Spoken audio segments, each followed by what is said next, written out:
order the February 14, 2017 Springfield Township Board of Trustees regular meeting.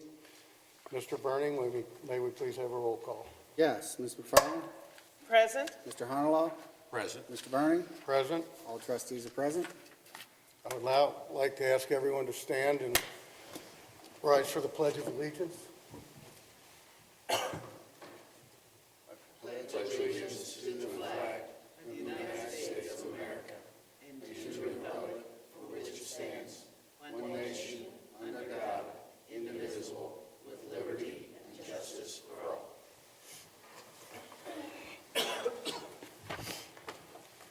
We have a special recognition of service tonight for Sean Moss, who's one of the founding board members of the Springfield Township Arts and Enrichment Council.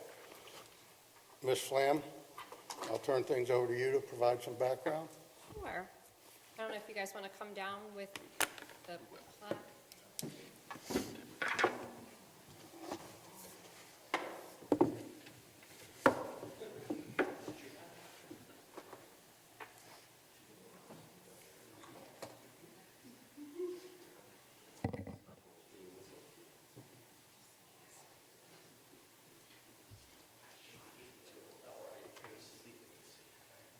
As an educator, producer, and board member, Sean Moss has given the community of Springfield Township the gift of quality arts and enrichment.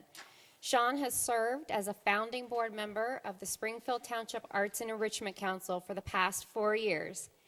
In this time, he has helped bring over 74 community events to an overall audience of over 14,000 people. He was instrumental in branding of Arts Connect, in the creation of 4 distinct event series, and in making the decision to work with a consulting firm to continue the goal of growing the arts in Springfield Township and achieving financial stability. His contribution to the board has been immense, and his skills involving theater, organization, writing, program results analysis will all be greatly missed. In recognition tonight, the Board of Trustees is presenting Sean with a plaque. And in addition, Springfield Township wanted to find a lasting remembrance of his character and personality. We didn't think that planting moss for Sean Moss would do him justice, so instead we will be planting a tree at the Grove. True to his love of everything Star Wars, this spring, Arts Connect will be planting a beautiful variety of dogwood tree called Milky Way.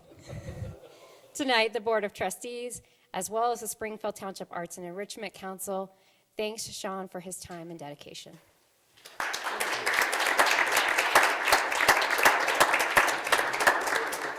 Service Springfield Township recognizes you this 14th day of February 2017, recognizing 4 years of outstanding community service and advocacy of the arts as a founding board member of the Springfield Township Arts and Enrichment Council.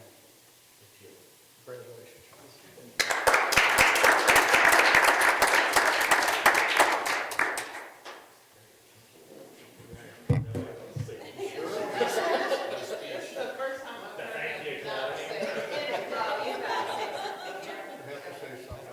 Something. Thank you. You actually did pretty well reading that, and for your public speaking skills, you're coming along. This is good. I'm leaving it in good hands. Thank you all. I really, really appreciate it. It was a tough decision, but life changes, and I think you're in good hands with Debbie and the new folks coming on board, and you got a great foundation. So looking forward to it. Thank you all very much. Thank you so much. Thank you for the energy and everything you brought to us and getting us started. Thank you. Thank you very much. See you guys. We'll be here.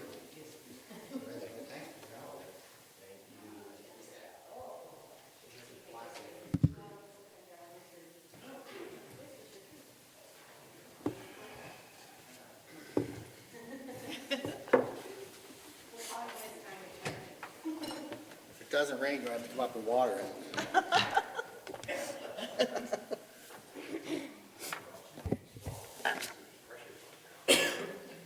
All right, next we have meeting minutes from January 10th regular board meeting and the January 24th regular board work session meeting.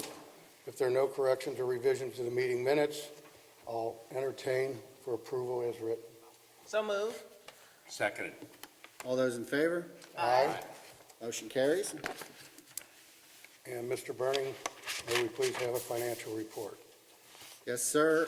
For the month ending January 31st, 2017, the township expenditures were $1,755,229.84, and receipts were $284,988.11. That left us with an ending cash balance of $16,842,947.09. This includes obligations for expenditures, payroll, regular operating costs, ongoing capital improvement projects, and investment.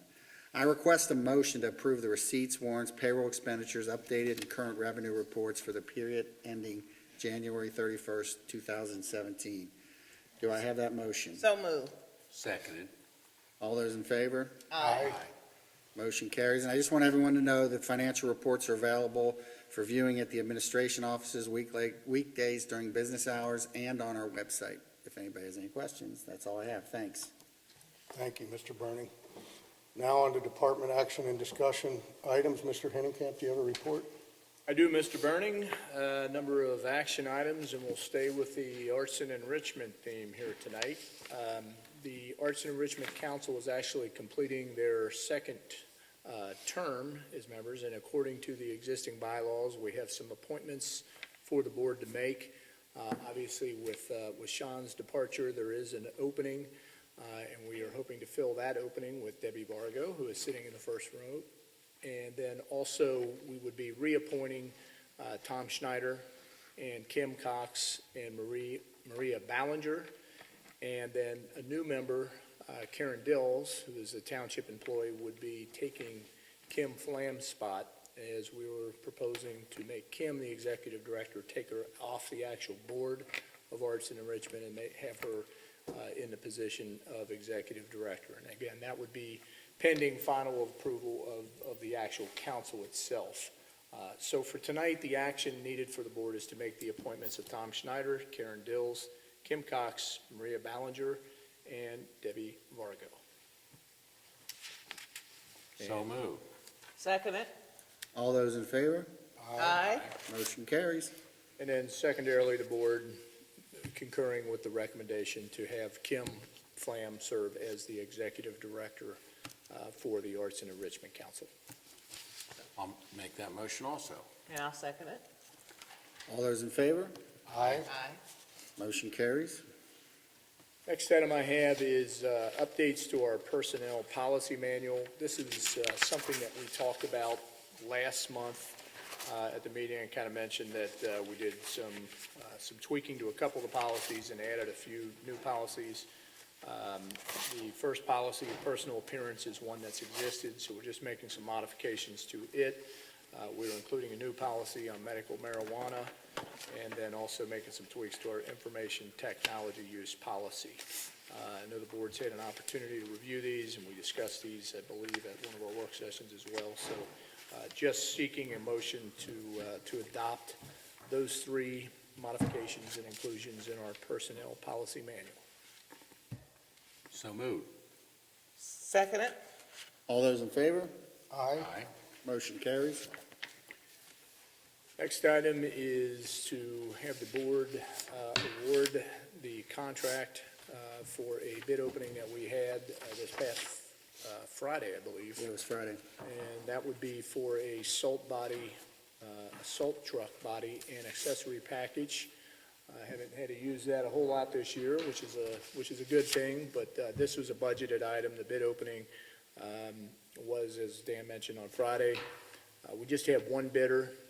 We had appropriated $69,000 for this purchase. The only bidder actually is for Henderson Truck Equipment, and their bid was $65,985. So at this point, would recommend that the board award that bid to Henderson Truck Equipment. So moved. Seconded. All those in favor? Aye. Aye. Motion carries. And then the final action item I have this evening is for the board to add to our approved caterer list for the Groves Banquet Hall and Events Center and this would be to add the Delish Dish at 1032 Madison Avenue in Covington, Kentucky, as one of the approved caterers for the growth. So moved. Second it? All those in favor? Aye. Motion Aye. carries. Okay, just by way of discussion item, just wanted to bring an update on a project I know we've all been sort of anxiously awaiting, and that is the Hempstead Drive project, Hempstead Road project. That also includes Melanie Lane.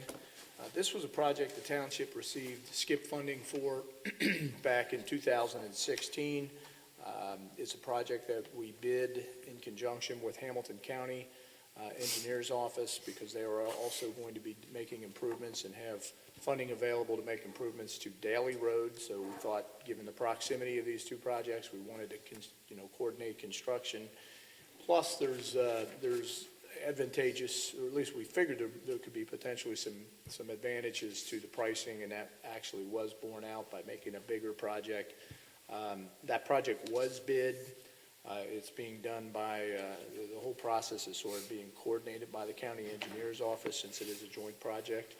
The township's paying for the Hempstead portion of it and Melanie Road.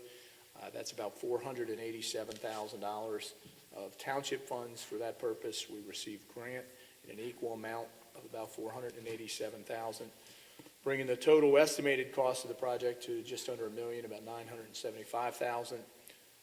The final bid did come in, and the low bidder is Prus, and they came in at $855,000, $486,000. So if you look at what our portion of that would be, we should save roughly $60,000 from what it was estimated at. And this project, we're expecting to be awarded in the next 30 days by the county commissioners, where they'll formally, what they, I forget the terminology they use, where they actually adopt the project or,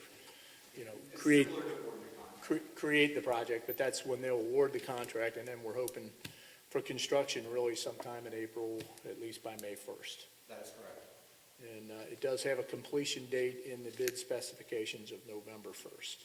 So we get a lot of questions on it, and I guess not that it's a negative, but the project is a little bit out of our control right now since we're doing it. It is being managed by the county engineer. They will be the ones that will inspect the project, and so all the dates and timelines are really a little bit more under their control. But you should see construction hopefully in late spring and completion before November 1st. Well, the best part is the projected completion date, because it's been a while. It's and- been a long while, and the road Yes. is obviously in terrible shape. It really Yeah. needs it. And it definitely needs it, and so, but, the next thing we'll be dealing with is the adverse impacts of the construction itself will Yes. obviously be difficult in that area, but hopefully by November, we'll have 2 brand-new streets in the township, so. There's a series, the next item, a series of discussion items. I'm going to turn over to Chris to kind of bring us up to date on some activities with Duke and county recycling and Rumpke and recycling by another company, so. Exactly. First of all, Duke Energy has applied to the Public Utilities Commission of Ohio for some rate increases.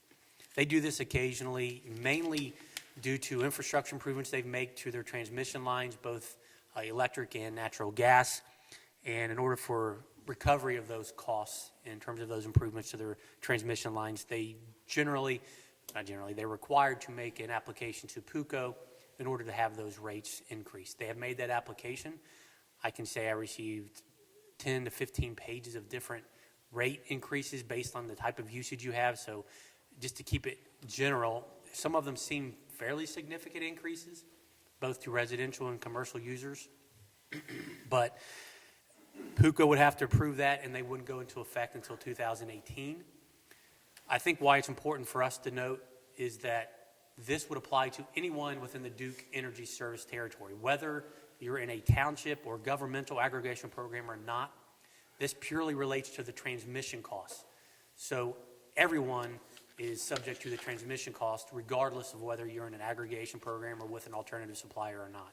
So this would apply to everyone. While we have no control over it, I just wanted to make everyone aware that they have applied for PUCO to approve those rates Again, they wouldn't go into effect until 18 anyway.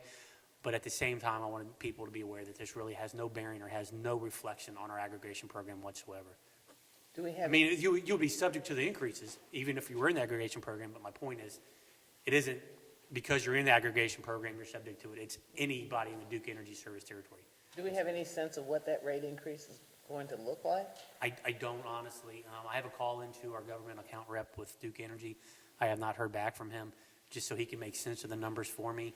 Like I said, it was 10 or 15 pages of different rate codes and things, and I'm hesitant to say that residents would receive this because I don't know. It's really going to be dictated by, I think, a lot about how much energy you use and different things. So once I get more information, I'm sure that'll be pushed out both to residents from our standpoint, but I hopefully Duke Energy will put something out in their normal utility billing, letting people know what those potential rate increases will be. And I know this was on the local news the other night. I actually seen them reporting on this as well. So this isn't something that they're obviously shying away from. They've made it apparently clear that they're moving forward with application for this rate increase. But again, some of them seem significant to me, but I could not be looking at it necessarily right. It wasn't explained all that well in the information that's provided to me. So the next thing on the agenda is the Hamilton County Recycling and Solid Waste Management Plan.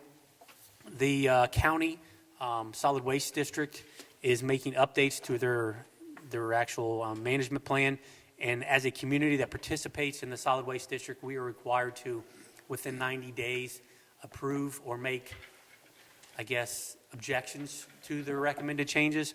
Looking through the summarization of the changes, the one that really affects the township is they will have a reduced amount of residential recycling incentive program funds available to communities. What that essentially means is that the amount of recycling that your community provides, you get some money back from the district that in the form of a grant to then utilize for recycled products and recycling programs and things of that nature. They will have a reduced amount, unfortunately, in the next year for that program to the tune of about $200,000 decrease than what it was before. So the town will still get revenue. It'll just be less than we got before because the pie is actually shrinking. So our piece of that subsequently will shrink as well. The other changes are really things that are more programmatic to their operations. Some marketing they're going to do and different emphasis on recycling programs they're going to provide to different businesses or communities that are underperforming from a recycling standpoint. How are they going to conduct their advertising and outreach, things of that nature that really aren't applicable to us other than in a peripheral way. So you'll see that hopefully at our meeting in March. We'll have a resolution before you to approve the changes to their solid waste plan.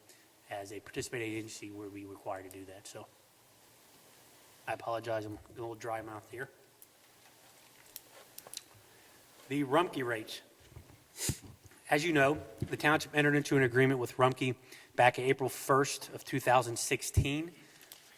At the time, that was, not the time, but that is a 5-year program. So we were coming up on the 1-year anniversary of that program. It's hard to believe that it has been 1 year, but it was April 1st when we initiated that.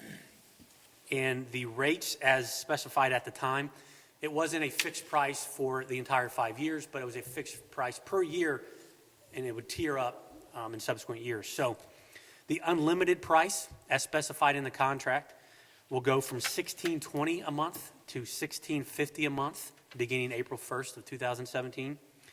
There is a fuel cost adjustment charge in there that will be calculated based on they calculate it less to do with the miles that they're driving, more the hours of operation of the vehicle, similar to how we track our snow plows or our fire vehicles or EMS vehicles. They're based on hours as opposed to miles because those trucks are running constantly whether they're moving or not.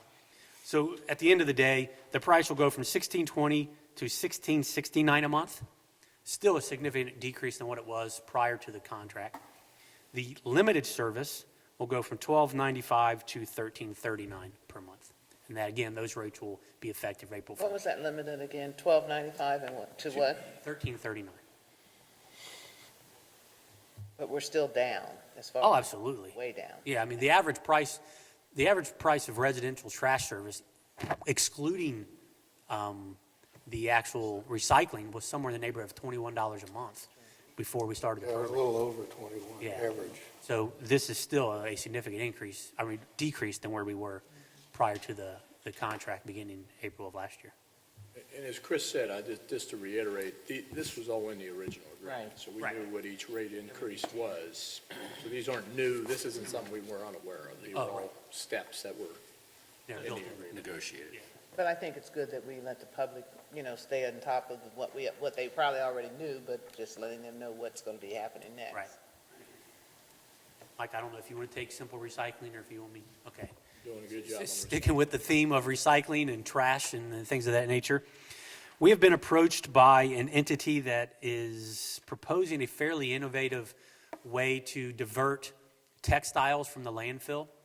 It is a private company that contracts with a local jurisdiction to advertise to residents or businesses of that community that they are willing to accept clothing, shoes, linens, things of that nature that normally would be sent to the landfill that can be recycled beyond stuff that's typically recycled, like on our program with Rumpke, as opposed to the plastics and the metals and the glass.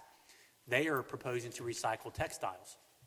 And what would happen is, if you're a resident or a business that would like to separate that out from your trash, it doesn't cost you anything. You simply make a request to this company called Simple Recycling. They will provide you with some bags. You set those out on your normal trash day. And as opposed to Rumpke collecting those, a Simple Recycling truck will come, collect those, and they will take and recycle those products as opposed to having them go to the landfill. It's just another environmentally sensitive way to dispose of things that are no longer needed in your household and be able to dispose of them in, again, an environmentally sensitive way.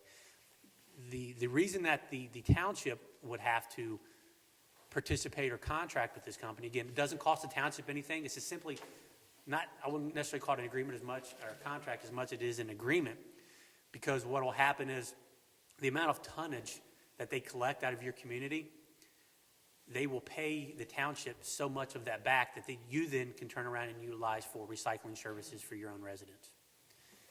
We're not talking about a lot of money. I've looked at examples here of other communities that are probably recycling or have the capacity to recycle far more than we do from a textile standpoint, and you're looking at maybe $4,000 to $10,000 a year. It's not a ton of money that the township would get for recycling services, but I think the point here is just another way and another service that our residents can dispose of things in an environmentally conscious way and divert things away from the landfill, which I'm sure Coleraine would be happy about. Chris, the one point I think on this is that there is no charge to the residents. Oh, absolutely not. Yeah, there's no charge for residents to use this program. It's voluntary, And the optional. township isn't paying them to do it either, so. No, there's no cost, but it's an added option if somebody wants to utilize have the to. service, they can. Right. It's similar to calling your Salvation Army or somebody and having them come and Right. pick up some stuff. Very similar to that. Yeah. I think it's, To set this up, you contact Rumpke, who? Simple Recycling is the name of the company. but they'll come around automatically. Simply Recycling is the name of the company. What will happen is if the township decides to allow them to perform this service on a wide scale in the township, they would then send out, Simple Recycling will send out notification to all households, letting them know this is a new service in your area, this is how you can participate. So everyone in the township will be made aware of it, and will have the option and have the instructions on how to participate if you choose to.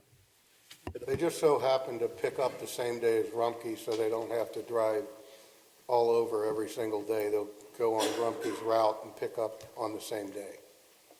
And I think it's important to remember, unaccepted materials are just as it has been in the past. No appliances, no tires, carpeting, hazardous waste, paint, mattresses, and the glass, metal, and paper. I think especially the mattresses and everything, because sometimes people still try to throw those at the curb. And Well, let's not confuse, Rumpke will still take that stuff. Right, they'll take Simple it, but Recycling will not. will not, right. Right. This is an option that was presented to us. I think the idea here tonight was to present it as a discussion item. If there's interest by the board, we do still want legal counsel to go through the agreement, as we will. It's fairly straightforward, but just to get a sense whether the board was interested in pursuing. So if the board is, then this is something we'd schedule either for action by the board at a work session or at our meeting next month. So we'll just kind of looking at that direction at this point. I like the plan so far. I think it's mean, worth looking into. Yeah, it appears to be. It doesn't cost anybody anything, and if you don't, if you want to go to Goodwill, you can, but if you just want to put it in a bag and put it out with your garbage, somebody will pick it up and it'll get recycled. Like anything that we do like this, there's always in the initial stage a little confusion as to what it is. That's kind of inevitable. But then, like we said, other than a little bit of confusion, we really didn't see a downside. It doesn't force anybody to do anything, and it's just another option, Better than throwing it in the landfill. no question. Kim, maybe jump around here a little bit and have you bring us up to date on community events and programs. This Friday, we have our Daddy-Daughter Dance, that the event is sold out. On February the 22nd, the police is doing a community engagement event back at the Grove. On February the 23rd, the fire department is hosting a weather spotter class that's open to all residents. There is a registration, I believe, for that one. On February the 25th, Arts Connect is hosting its family dinner theater. And on March the 12th, the township is hosting its annual State of the Township Community Address, and that goes from 1:30 to 3 o'clock. I'd also just like to make the announcement that the township is going to be launching its new newsletter platform tomorrow. Everybody who is already registered to receive township communications will receive an email notification. People can select the types of notifications that they would like to receive. It kind of drills down a little bit more, gets a little bit more personal. So if they like community events, they can receive that. If they don't have to get those kinds of pieces of information. They can even select how often they receive the newsletters, what day of the week, and even what time that they would like to receive those email notifications. Thanks, Kim. The only other item that I have is the personnel update. Did accept 2 resignations in our fire department. Amy Jenkins and Kristen Worth, both part-time paramedic firefighters, and both resignations with effective dates of January the 7th. And we did promote Zach Davis to the position of police officer, and the effective date of his promotion was January the 23rd. And I know the board has copies of the departmental activity reports, so unless there's any questions for that or anything else, that's all I have. Mr. Burning? Thank you, Mr. Hennickamp. We do have 8 resolutions tonight. The first one is resolution number 14-2017, declaring nuisances pursuant to Ohio Revised Code Section 505.87 at various listed properties within Springfield Township and authorizing statutory actions necessary to abate the nuisances. Do we have a So motion? moved. Second? Ms. McFarland? Aye. Mr. Honalaw? Aye. Mr. Burning? Aye. Resolution carries. The second resolution is number 15-2017, establishing assessment for abatement of nuisance and certifying same to the Hamilton County Auditor. Do we have a motion? So moved. Second it? Ms. McFarland? Aye. Mr. Honalaw? Aye. Mr. Burning? Aye. Resolution carries. Next is resolution number 16-2017, authorizing the sale by internet auction of vehicles forfeited to Springfield Township pursuant to section 4503.233 of the Ohio Revised Code, which are no longer needed for public use, are obsolete, or unfit for use in the police department. Do we have a motion? So moved. Second it? Ms. McFarland? Aye. Mr. Honalaw? Aye. Mr. Burning? Aye. Resolution carries. The fourth one is resolution number 17-2017, authorizing the sale by auction of junk vehicles which were titled to the township pursuant to sections 4513.61 and 4513.62 of the Ohio Revised Code, which are no longer needed for public use, are obsolete, or unfit for use in any township department. Do we have a motion? So moved. Second it? Ms. McFarland? Aye. Mr. Honalaw? Aye. Mr. Burning? Aye. Resolution carries. Fifth one is resolution number 18-2017, authorizing the private sale of junk motor vehicles which were titled to the township pursuant to revised code 4513.61 and revised code 4513.62, and which are not needed or unfit for use in any township department. Do we have a motion? So moved. Second it? Ms. McFarland? Aye. Mr. Honolo? Aye. Mr. Bernie? Aye. Resolution carries. The next one is, excuse me.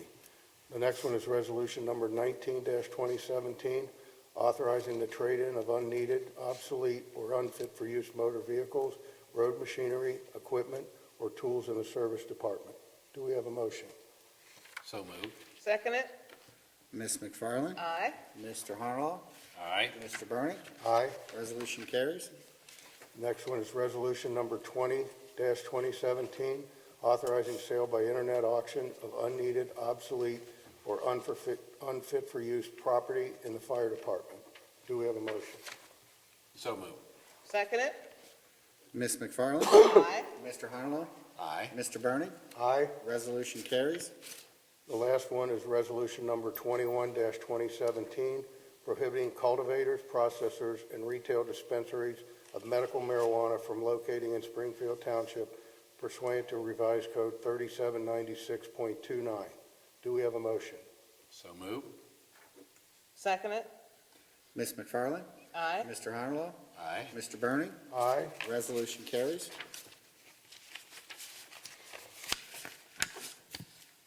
Okay, is there any old business before the board? I have none. I have none. Is there any new business before the board tonight? Not this evening. No, no.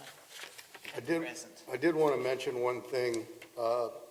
Since we started the recycling April 1st through the end of the year, our tonnage used to be 8% of the total was recycled, and now it's almost 21%.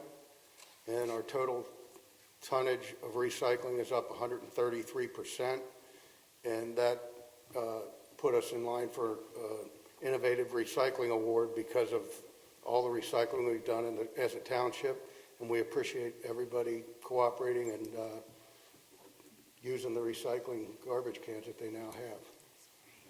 Great. Saving the environment. That's right. No, we got the intended result. Yes, You know, that was what we wanted. save people money, and at the same time, we're not filling up the landfills. Win-win. If there's no business before no more business before the board, anyone in the audience here tonight that would like to address the board, I would ask that you please come forward to the podium, state your name and address for the record. Good evening, everyone. Good evening. Angelo Bryce, 1481 Meredith. There are several questions that I've been asked, several questions that I'm personally asking.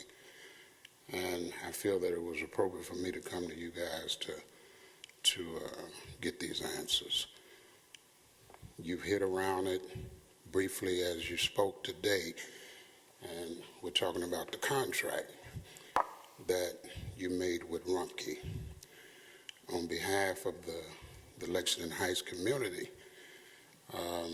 there are some members that are concerned, not because it's a bad contract, because it's an equitable contract, it's an affordable contract, but there are some that feel that they could have got a better deal from another service. And because of the agreement that Springfield Township has with Rumpke, no other service can enter into the area. And there are people that has concern as to how they can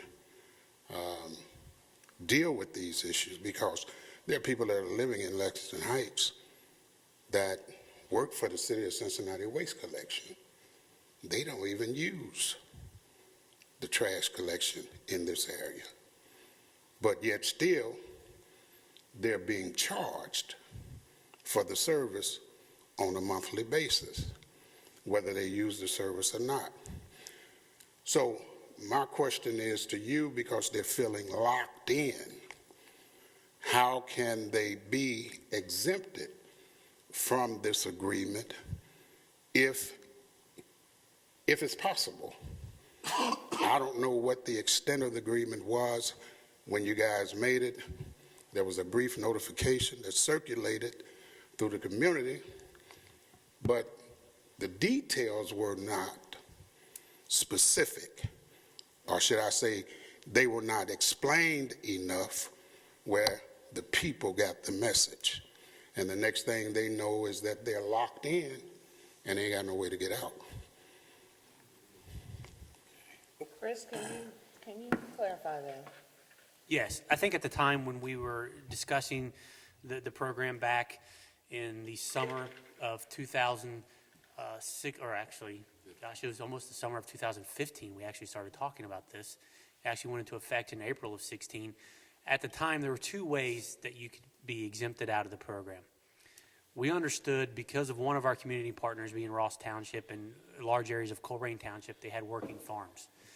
They have abilities under state laws to do different things with trash because of their operations as a farming community that some of us in more urban neighborhood type areas cannot do. So one of the ways were, if you're a working farm and you had CAUV exemption and you had different ways in which you could provide a disposal of your trash, you were exempted out that way.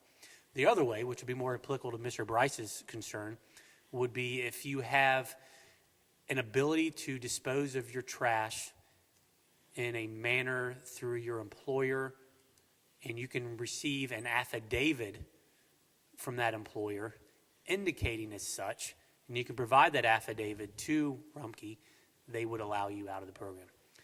The reason that there were no other exemptions provided at the time, and frankly because Rumpke's requirement and people getting better deals, this was a program that was bid. So any waste hauler that currently provides that service could bid on this program. We didn't simply go to Rumpke and ask them for a price. We put this out to bid. Rumpke was the lowest bidder out of three different waste haulers, the only three waste haulers in the area, frankly. So this was a competitive bid process. Rumpke was the lowest bidder. So if there's a better deal to be had out there, I wish these other providers would have provided a lower price than Rumpke, and we would be dealing with them instead of Rumpke. But for the individuals that have the ability to take their trash to their place of employment, if they can get a signed affidavit from that employer, provide that to Rumpke, Rumpke would then allow them not to have to participate in the program.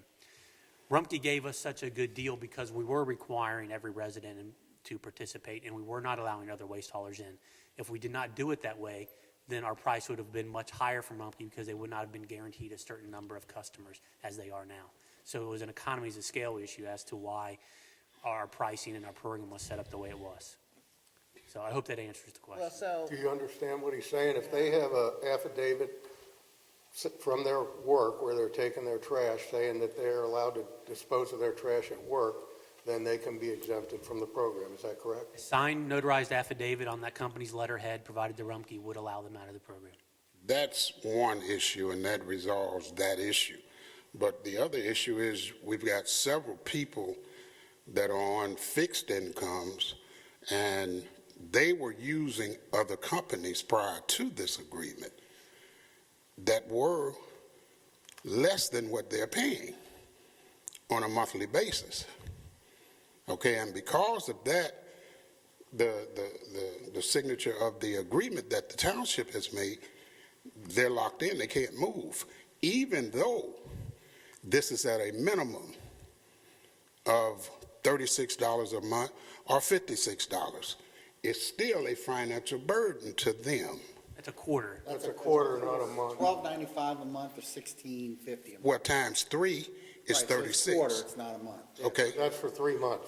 That's for $12 for 3 months? No, No, it's the 12. 36 that you're quoting is for 3 months. Right, exactly. So that's my point. For $36 every 3 months and $56 every 3 months, it's a burden to them. I've had the conversation with them. They're only paying $36 every 3 months. You said The 36. argument is not with me. I understand. The argument is with the circumstances. Unfortunately- Okay, involving the other people. And Unfortunately, we have a 5-year agreement that's not even a year into, and we agreed to the exemptions that Chris outlined. And, I mean, most 90 over 95% of the residents are saving anywhere from, 20 to 35% over what they were paying before, the unlimited use versus the limited. The issue that go ahead. Angelo, The other part is that the recycling wasn't included previously. right. The thing, Angelo, before, when you had, if you just had trash, you didn't get free recycling. Now you get this.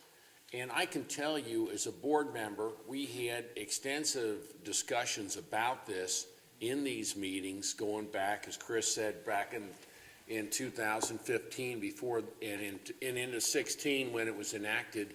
And the idea, I know the way the board thought, is that the vast majority of the township residents, probably more than 95%, use Rumpke. Back then, we had to pay for recycling on top of our trash collection. Our trash collection was more. Now we're getting free recycling, lowered the trash because of competitive bidding. Nobody else beat Rumpke, or I don't even think came close. And that's true. And so for the good of the whole community, it was like a no-brainer. This was like, this is the way to go. Now, I don't know if there was somebody that had, something less than $12 a month, but they would have been a tiny, tiny, percent of the population. And so for the good of the majority, the vast majority, that's why we ended up going with the contract along with Coleraine and Ross Townships. You guys are aware of the different companies that was coming in and being used, Forest, Little Republic, then a few other ones. There were people that was getting a good price for them. They were satisfied with them. But the discrepancy is that they can't use them now. Even on the park issue, if someone wants to have an affair down there, and me and Kim, we ran into this problem last year.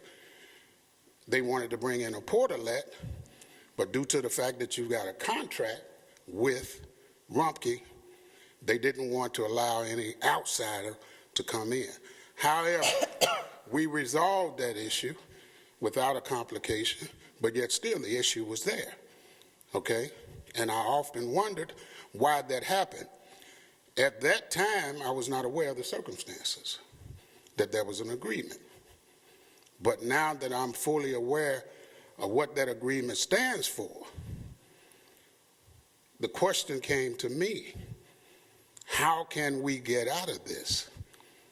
If we can, even though it's a sweet deal, they don't feel that it's a Godfather offer. And that's what some of the people that are on fixed incomes are looking for. It's trash, so they want to pay as less as possible. That's the point that they have. I think it would be. They're locked in, though. I think from my perspective, I think if those individuals, they may not fully understand the process, that they would call here and speak with Chris, and he can walk them through how we got to where we are and maybe alleviate some of their concerns as well. That's not the answer they want. The answer they want is how they can get out of it. But Mr. Bryce, I think the answer. There is no answer. Okay. That's the answer. Okay? So, and the second question that I've been asked, how much is the township getting out of this deal? Well, I'm saving money, I know that. Nothing, the township. The residents are saving money, that's what the township gets out. We don't get any kicks from We it. did it for the There's residents. no kickback coming to the county or to the township. No, we sent it out as a bid, get the best price. We had 3 bidders. We took the best price. We don't get a kickback. Rumpke was not happy about this deal either because they lost a lot of money on the deal because they were getting a lot more money from 95% of the residents before this deal than they are today. A lot. And they have to get, instead of charging $2 or $2.50 a month for a little red basket, they gave us a large recycling can for each resident to use to do recycling. So we're not getting a kickback.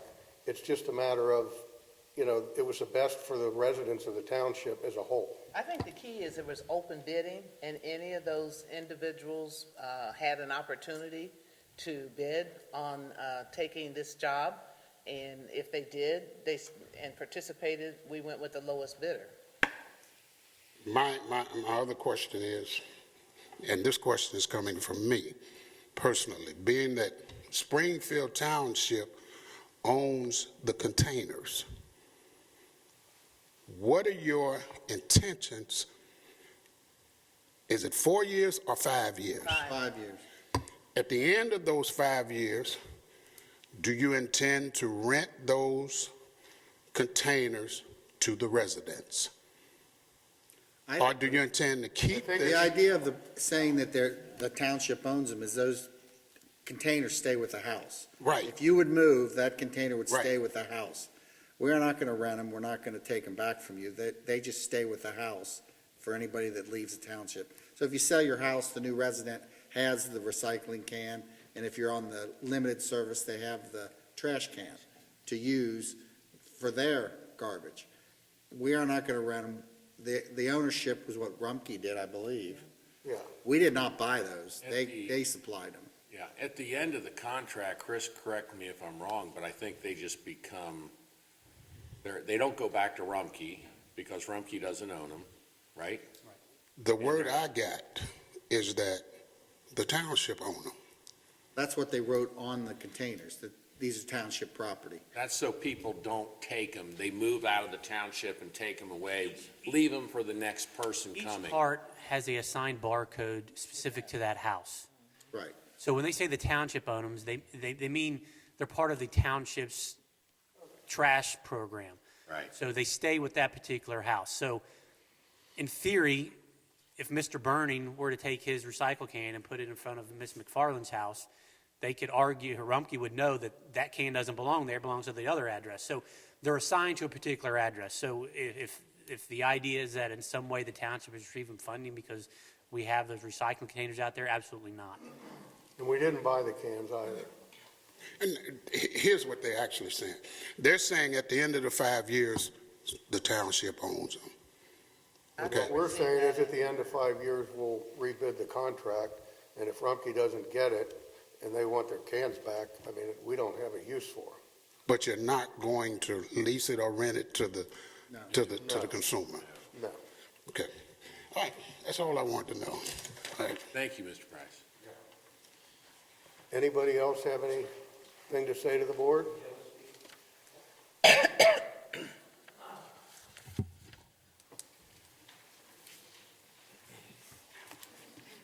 Thank you, Mr. Burning, for this opportunity.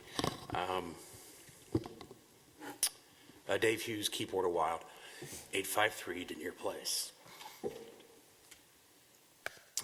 Red fox was just spotted at water. Dan Burning, let me ask you a question. Yes, sir. If a group of third grade students, all dressed in uniform with their teacher, came to you and asked permission to go back to water in the spring and study tadpoles, what would you tell them? Wait a It's not my responsibility to give that permission. They'd have to speak to the board Okay, or anybody else? our administrator. That's not Anybody my, else want to chime in? Mike?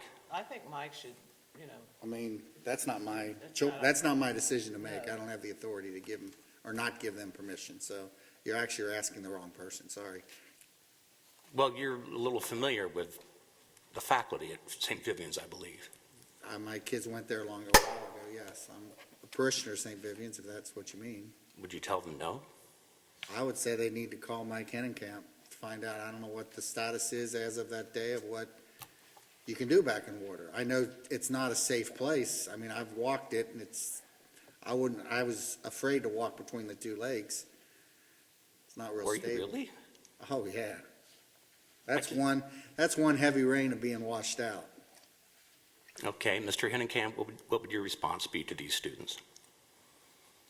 I wouldn't address any students, Dave. If the school district has a request of the township, they would make it to me just like they would on any other tape. We Okay. don't deal with individual students. We would deal with the school district. Okay.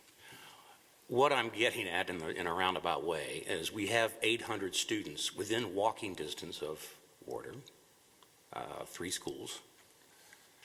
And what I'm finding is that some of the administrators and faculty are reluctant to go back there because there's kind of a, I don't want to overstate it, but a fear factor. And I'm trying to find a way that we can still protect the township, but give these classes a free field trip, give them the opportunity to go back there. And I'm not saying the township has to say, give a green light and say, yeah, go ahead. But there's got to be a middle ground there that still protects the township. I'm sure there is, Dave. There's never been a request made, ever. Okay. Well, my understanding is that some teachers have just flat out, because of the signs and so on, won't go back there. And they used to, Mr. Burning, you know, St. Vivian's used to go back there all the When I was time. with St. Vivian's and Finneytown Schools going through there, we never once went back to order. I went back there individually and skated on the pond when I was a little kid. But that was a long time ago when it was being run as a nursery and the city was actually running it. Right. That was back in the 70s. That's okay, you don't need to go too far back. I'm 56, I don't mind. I may look like I'm 80, but I'm only No, you 56. don't. Okay. well, No, but I have been back there. It was a Warder nursery. The actually city grew their trees and bushes and Right. flowers and everything else back there. And actually it was run by Mr. Burke, who one of his sons is my brother-in-law. Oh, So I know a little bit about it. yeah, good. So I guess what I'm getting at is that we have this wonderful free field trip. We don't have to rent a bus. All these kids are within easy walking distance. And is there some way the township can find a way to absolve themselves of liability and allow classes to go back there? Does it have to come? I know the township issues liability waivers and has been for years. I don't know if it needs to get that formal, but Dave, again, I think I'm a little perplexed. The school district has never asked for that permission. I meet with the superintendent on a regular basis. That has never been an issue that's been addressed. I'm sure if that was an issue that they were having a problem with, it would bring that forward, and I'm sure there's a way we could work that out for them. okay, But it's never been made as a request. all right. So what happens if a class goes back there? I'm not going to speculate, Dave. I think it's been posted. That's going to be a school district issue. I'm confused as to what your role is in advocating on behalf of the school district when that has never been a request made to the township from the school district, and we talk to them on a regular basis. I'm just asking what would happen if a class went back there? I'm not going to speculate what would happen. I don't even know how to answer that. What are you asking me to say? Oh, What okay. would happen? Let me just put it this way. If a school asked for a liability waiver, would you issue it? I would have to sit down and talk to the superintendent to find out the details of what they're asking, and I'm not going to continue to speculate on these unknowns. I really don't understand the line of questioning. Okay. All right, If maybe you the and I can. school has an issue that they want to go back to order, I'm sure we'll talk to them and work something out. Okay, well, that's a good answer. So it could be worked out, is what you're saying. Yes, we'd have to look at what they're asking for, yes, but I'm sure there's probably a way for a classroom to go back there under the proper supervision and permission of the district, and everybody signing the liabilities as to what they're going to do specifically, and I'm sure that could be arranged. Okay, so what you're saying is the township could give permission regarding, with a liability Dave, waiver. I think I've depends on the answered your situation. question. I'm sorry? I've answered your question. You're going to keep asking it a different way. I've answered your question. If the district wants to come forth and ask for a request, we'll deal with that request, not keep having this hypothetical conversation that's going to mean nothing. Okay, fine, good enough. You know, the district's never asked in the 22 years I've been here to do that, or never has it been made that that is an issue or a Mike, problem. I'm just telling you, my experience of having met with some of this excellent faculty in some of these schools is that they are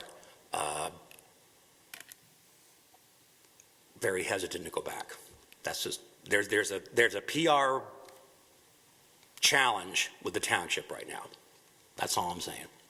So maybe that's something we can work out, so. Thank you.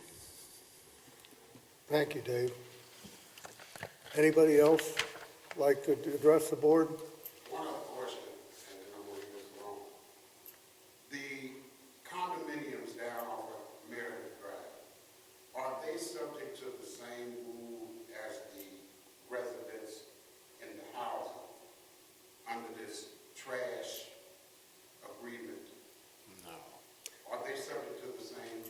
anything over, is it anything over 4 units or up to 4?